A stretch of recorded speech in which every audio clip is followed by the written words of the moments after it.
एक छोटे से गांव में एक आदमी रहता था।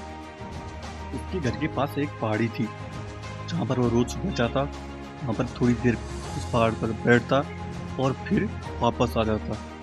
तो रोज की तरह वो सुबह सुबह जा रहा था कि पीछे से उसका एक छोटा सा बेटा आया। उसने आकर के उसका हाथ पकड़ लिया और कहा कि आज मैं भी आपके साथ चलूँगा।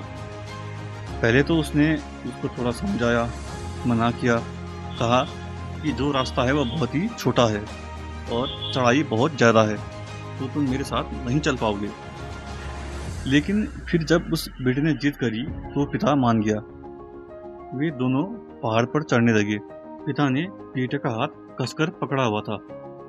बाएं साइड पहाड़ी थी और दाएं साइड थी खाई और रास्ता था बहुत ही छोटा। तो वो पहाड़ी की चोटी तक पहुंचने ही वाले थे कि इतने में रास्ते में एक बड़ा सा पत्थर आ गया। क्योंकि पिता उस रास्ते से रोज आया जाया करता था, तो उसको पता था कि वहाँ एक पत्थर है, तो वह साइड से निकल गया। लेकिन जो बेटा था उसका ध्यान कहीं और था, तो उसका घुटना जा करके उस बड़े पत्थर से टकरा गया और उस बच्चे के मुंह से एक चीख निकली। जैसे ही वह चीख, उसकी आवाज़ उन पहाड़ों में गूंजने लगी।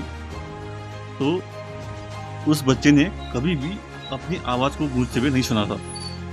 तो उसे समझ नहीं आ रहा था कि ये हो क्या रहा है। वह अंदर से थोड़ा घबरा गया और उसे लगा कि शायद कोई उसका मजाक उड़ा रहा है, उसको छुप कर देख रहा है।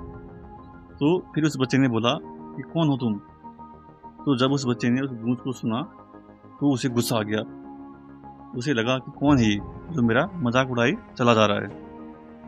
फिर उसने गुस्से से कहा कि मैं तुम्हें छोड़ूंगा नहीं। और फिर जैसे ही उसने उस गूंज को सुना तो वह घबरा गया।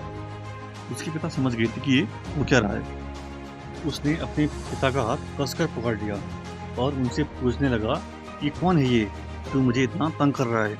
कौन है ये जो मुझे इतना डरा रहा है? तो उसके पिता थोड़ा सा मुस्कुराए और उन्होंने खाई की तरफ देखा और जोर से बोला कि मैं तुमसे प्यार करता हूँ। वह सुनकर वह बच्चा हैरान हो गया और उसे समझ नहीं आया कि ये हो क्या रहा है, क्योंकि वह इंसान जो उसका मजाक उड़ा रहा है, उसको तंग कर रहा है, और उसके पिता उसको बोल रहे हैं कि मैं तुमसे प्यार करता हूँ। तो उसके पिता ने अपने बेटे की तरफ देखा और वो समझ गए थे कि उसके मन में चल क्या रहा है। और फिर दोबारा उन्होंने बोला, तुम बहुत अच्छे हो। और ये सुनकर उनका बेटा थोड़ा सा मुस्कुराया और पूछा अपने पिता से कि ये हो क्या रहा है। फिर उसके पिता ने अपने बेटे को समझाया, ये जो आवाज़ तुम सुन रहे हो ना, ये किसी और की आवाज़ नहीं है, ये तुम्हारी ही आवाज़ है जो कि पहाड़ों में गूंज रही है और तुम्हें अपनी ही आवाज़ सुनाई दे रही है। जैसे तुम बोलते हो ठीक वैसा ही तुम्हें सुनाई देता है। अगर तुम गुस्से से कुछ कहोगे तो पलट करके जो आवाज़ आएगी उसमें भी गुस्सा ही होगा, लेकिन अगर तुम कुछ अच्छा कहोगे तो वो आवाज़ भी अच्छी ही होगी। बिल्कुल इसी तरह से हमारी ज़िंदगी में भी होता है। जैसा तुम अपने मन में इस ज़िंदगी के बारे में सोचते हो, ये ज़िंदगी तुम्हारे लिए भी बिल्कुल वैसा ही सोचती है। अगर तुम मन ही मन अपने आप से ये बोलते रहोगे कि मेरी ज़िंदगी तो बहुत बुरी है, तो तुम्हारी ज़िंदगी सच में बुरी होती चली जाएगी। और अगर तुम अपनी ज़िंदगी से प्यार करोगे तो तुम्हारी ज़िंदगी भी तुमसे प्यार करेगी। याद रखना।